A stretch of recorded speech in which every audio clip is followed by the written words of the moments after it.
தேவனுக்கே மகிமை உண்டாகட்டும். ஆண்டவராகிய இயேசு கிறிஸ்துவின் நாமத்தினால் உங்கள் யாவருக்கும் என் அன்பின் வாழ்த்துக்கள். எக்ஸோடஸ் டிவியின் அருளுரை துளிகள் என்ற நிகழ்ச்சியின் மூலமாக இந்த காலை வேளையில் தேவனுடைய வார்த்தையோடு உங்களை சந்திப்பதிலும் நான் கர்த்தருக்குள் மிகுந்த மகிழ்ச்சி அடைகிறேன்.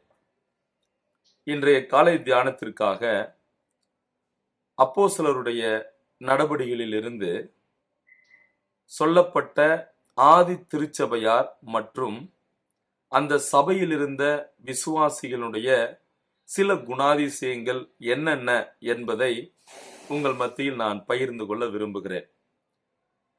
இந்த அப்போஸ்தலருடைய நடபடிகள் பல விதங்களில் அழைக்கப்படுகிறது. இந்த புத்தகம் பரிசுத்த ஆவியானவரின் புத்தகம் என்றும் அழைக்கப்படுகிறது. காரணம், இந்த புத்தகத்தில் பரிசுத்த ஆவியானவருடைய செயல்பாடுகள் எவ்வாறு செயல்பட்டார் என்பதை கூறுகிறது. எனவே இதை பரிசுத்த ஆவியானவரின் புத்தகம் என்று அழைக்கப்படுகிறது. இந்த புத்தகம் ஜெபத்தின் புத்தகம் என்றும் அழைக்கப்படுகிறது. ஏன் என்று கேட்டால், இந்த புத்தகத்தில் பல விதமான ஜெபங்களை குறித்து அதிகமாக மையப்படுத்துகிறது, அதிகமாக பேசுகிறது. எனவே இது ஜெபத்தின் புத்தகம் என்று அழைக்கப்படுகிறது. அது மட்டுமல்ல, இந்த புத்தகம் ஒரு இணைப்பின் புத்தகமாக இருக்கிறது. இந்த இணைப்பு அப்படின்னு சொல்லும்போது சுவிசேஷ பகுதிகளையும் நிருபங்களையும் இணைக்கக்கூடிய ஒரு இணைப்பின் பாலமாக இந்த புத்தகம் இருக்கிறது. ஏனென்றால் இந்த புத்தகத்தில் நிருபங்களுக்கான பின்னணிகளை இந்த அப்போஸ்தலர் நடவடிக்கைகளில் தான் நாம் காண்கிறோம். சரி, இப்ப இந்த அப்போஸ்தலருடைய நடவடிக்கைகளில் அதாவது ஆதிகால திருச்சபைகள் அல்லது ஆரம்ப நாட்களில் இருந்ததான திருச்சபைகள் எப்படிப்பட்டது, அந்த திருச்சபையில் இருந்த விசுவாசிகள் யாராக இருந்தார்கள், அவர்கள் என்னவெல்லாம் ஆண்டவருக்காக செய்தார்கள், எவ்வாறு அவர்கள் ஆண்டவருக்காக சுவிசேஷத்து நிமித்தம் பாடுகளை அனுபவித்தார்கள் என்கின்ற விஷயங்களை இந்த அப்போஸ்தலருடைய நடபடிகள் பேசுகிறதை நாம் பார்க்கிறோம். சரி, இப்ப இந்த புத்தகத்தில், அதாவது இந்த அப்போஸ்தலருடைய நடபடிகளில் ஆரம்ப நாட்களில் இருந்ததான திருச்சபைகளை குறித்து, குறிப்பாக எருசலேமில் இருந்ததான சபையை குறித்து அதிகமாகவும், அந்த சபையில் இருந்த விசுவாசிகள் எப்படியெல்லாம் அழைக்கப்பட்டார்கள், எப்படியெல்லாம் ஆண்டவருக்காய் சாட்சியாக ஜீவித்தார்கள் என்கின்ற விஷயங்களை இந்த புத்தகம் அதிகமாக பேசுகிறது. சரி, இப்ப அப்போஸ்தலர் 1ஆம் அதிகாரம் 8வது வசனம் நம்ம எல்லோருக்குமே தெரிந்த ஒரு வசனம் தான். அங்கே அந்த வசனத்தில் நாம் இப்படியாய் வாசிக்கிறோம், நீங்கள் எனக்கு சாட்சிகளாக இருப்பீர்கள் என்று தேவன் சொல்லுகிறதை நாம் காண முடிகிறது. அங்கே அப்படி சொல்லி வரும்போது சில இடங்களை குறிப்பிடுகிறார். ஒன்று எருசலேம்ல, யூதேயாவில், அப்புறம் சமாரியாவில், பின்பு பூமியின் கடைசி பரியந்தம் எனக்கு சாட்சிகளாக இருப்பீங்க. ஸோ இந்த வசனத்தை மையமாக கொண்டு இந்த அப்போஸ்தலர் நடபடியுள்ள 28 அதிகாரங்கள் விளக்கப்படுகின்றன. சரி, இப்போ 1ஆம் அதிகாரத்தில் இருந்து 28 அதிகாரம் வரைக்கும் இந்த புத்தகத்தை நாம் படிக்கும்போது இந்த ஆதி திருச்சபைக்கு சுவிசேஷத்து நிமித்தமாக, கிறிஸ்துவுக்காக வாழ்ந்தது நிமித்தமாக வந்த உபத்திரவங்களையும், அந்த உபத்திரவங்களின் மத்தியிலும் எவ்வாறு தேவனுடைய வார்த்தையை பிரசங்கித்தார்கள், போதிச்சாங்க, சொன்னாங்க, இதன் மூலமாக எப்படி தேவனுடைய வல்லமையான கிரியைகள் வெளிப்பட்டது என்பதையும் நாம் காணலாம். இப்ப 1லிருந்து, அதாவது 1ஆம் அதிகாரத்திலிருந்து ஒரு 12 அதிகாரங்கள் வரைக்கும் இந்த எருசலேம் திருச்சபையார் என்னவெல்லாம் இந்த ஊழியத்து நிமித்தம், அதாவது கிறிஸ்துவுக்காக அவர்கள் செய்தார்கள் என்கின்ற விஷயத்தை நாம் அங்கு காண முடிகிறது. அங்கே அவர்களுக்கு பல எதிர்ப்புகள் வருகிறது. தங்கள் சொந்த ஜனங்களான யூதர்களாலேயே அவர்கள் பிரசங்கிக்க கூடாதபடிக்கு தடைகளை கொண்டு வருகிறார்கள். இயேசு கிறிஸ்துவின் நாமத்தை எவ்வளவேனும் போதிக்க கூடாது என்று அவர்களை பயமுறுத்தினார்கள். பொதுவான சிறைச்சாலைகளில் அடைத்தார்கள். இப்படி இருப்பினும் அவர்கள் தேவனுடைய வார்த்தையை வெற்றிகரமாக அல்லது தைரியத்தோடு அறிவித்தார்கள். இதன் மூலமாக பரிசுத்த ஆவியானவர் அங்கே கிரியை செய்கிறதை நாம் பார்க்கிறோம். அங்கே அநேகர் ஆண்டவராகிய இயேசு கிறிஸ்துவை சொந்த இரட்சகராக ஏற்றுக்கொண்டு சபையினுடைய அங்கத்தினர்களாக அவர்கள் மாறினார்கள். சரி, இது போக 13ஆம் அதிகாரத்திலிருந்து 28 அதிகாரம் வரைக்கும் பவுலினுடைய மிஷனரி பயணங்களை நாம் பார்க்கிறோம். நம்ம எல்லோருக்குமே தெரிந்த அந்த மிஷனரி பயணங்கள் நமக்கு தெரியும். அப்போஸ்தலனாகிய பவுல் 3 மிஷனரி பயணங்களை மேற்கொண்டார். சிலர் 4 பயணங்கள் மேற்கொண்டார் என்றும் நம்பக்கூடியவர்களும் உண்டு. சரி, இங்கே பவுலினுடைய 3 மிஷனரி பயணங்களை இதே அப்போஸ்தலரில் பார்க்கிறோம். என்ன, 13, 14 போன்ற அதிகாரங்களில் பவுலினுடைய முதல் மிஷனரி பயணத்தை நாம் பார்க்கிறோம். அடுத்து 15ஆம் அதிகாரத்திலிருந்து 18 வரைக்கும் உள்ள பகுதிகளில் பவுலினுடைய 2வது மிஷனரி பயணத்தை நாம் பார்க்கிறோம்.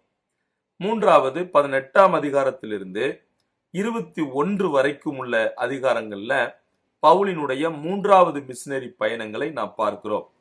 இந்த 3 மிஷனரி பயணங்களிலும் 3 விஷயங்கள் நடைபெறுகிறதை நாம் காண முடிகிறது. முதலாவது, இந்த 3 மிஷனரி பயணங்களிலும் உபத்திரவம் வந்தது. சரியா, உபத்திரவம். குறிப்பாக நீங்கள் அப்போஸ்தலர் 13ஆம் அதிகாரம் 45, 50 போன்ற வசனங்களை வாசித்தால் அறிந்து கொள்ளலாம்.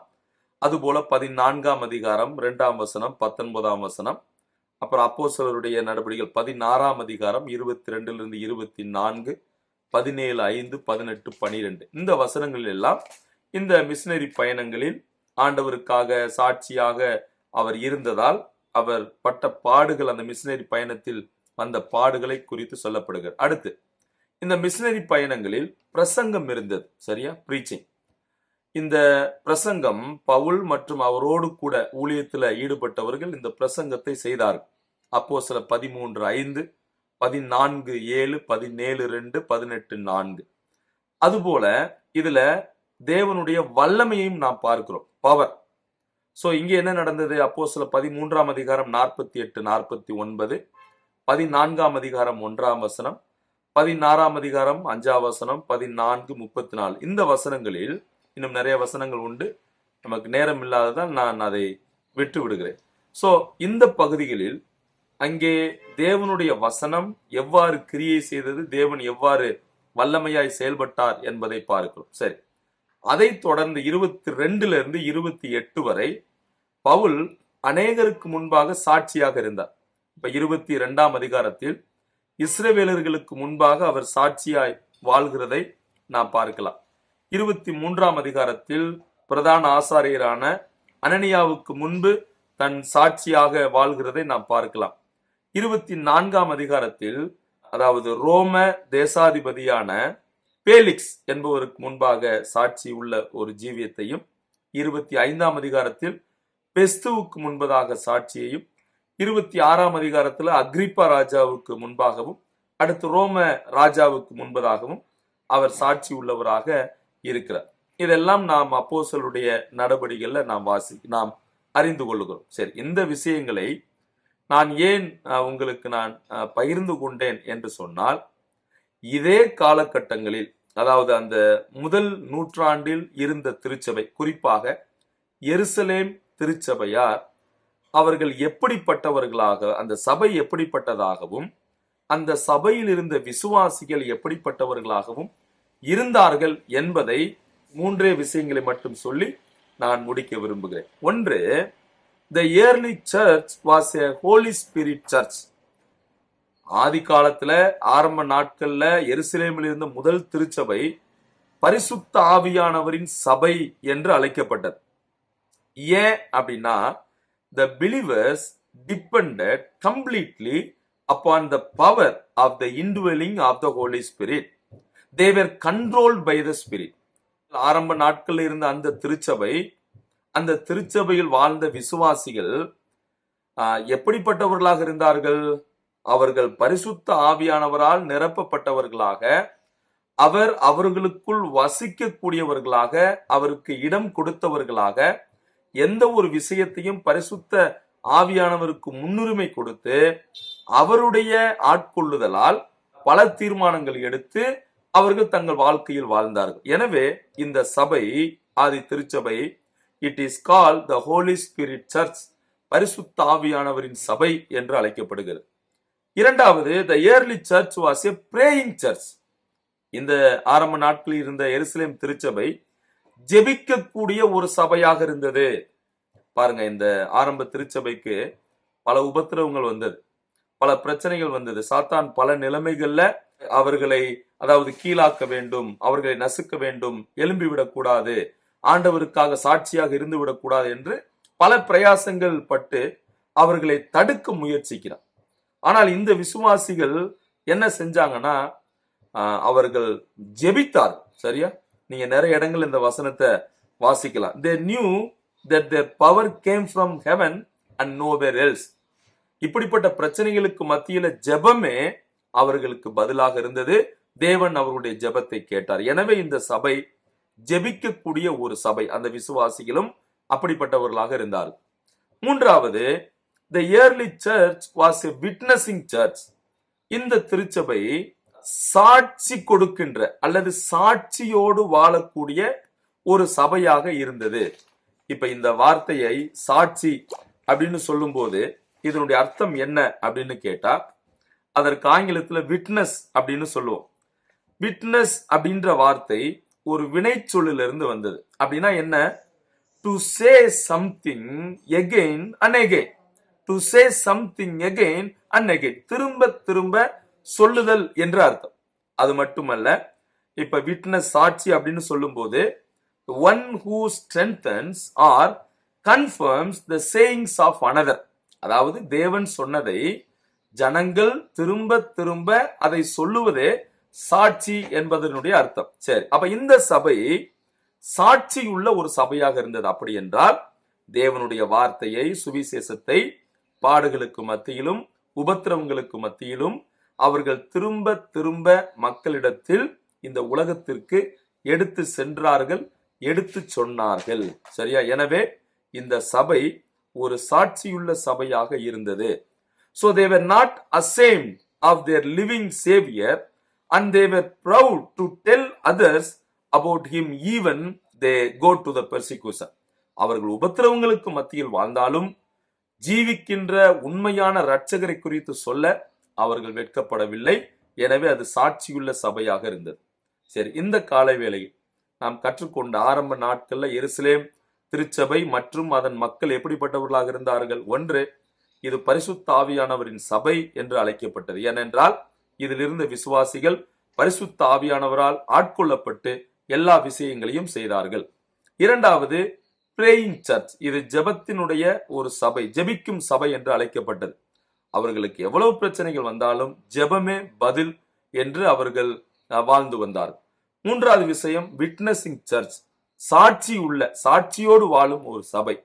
அவர்கள் எவ்வளவு உபத்திரவங்கள் பிரச்சனைகள் வந்தாலும் ஆண்டவரை குறித்து சொல்ல வெட்கப்படல, தைரியமா போய் சொன்னாங்க. சோ இன்றைக்கு நீங்களும் நானும் இதிலிருந்து கற்றுக்கொள்ளக்கூடிய பாடம், நமது சபையும் சபையில் இருக்கிற நாம் ஒவ்வொரு விசுவாசிகளும் இப்படிப்பட்டவர்களாக இருக்க வேண்டும் என்றே தேவன் விரும்புகிறார். சோ இந்த சபையை போல நமது சபையும் நாமும் அழைக்கப்பட ஆண்டவர் நமக்கு உதவி செய்வாராக. தேவனுடைய நாமம் மகிமைப்படுவதாக. ஆமென்.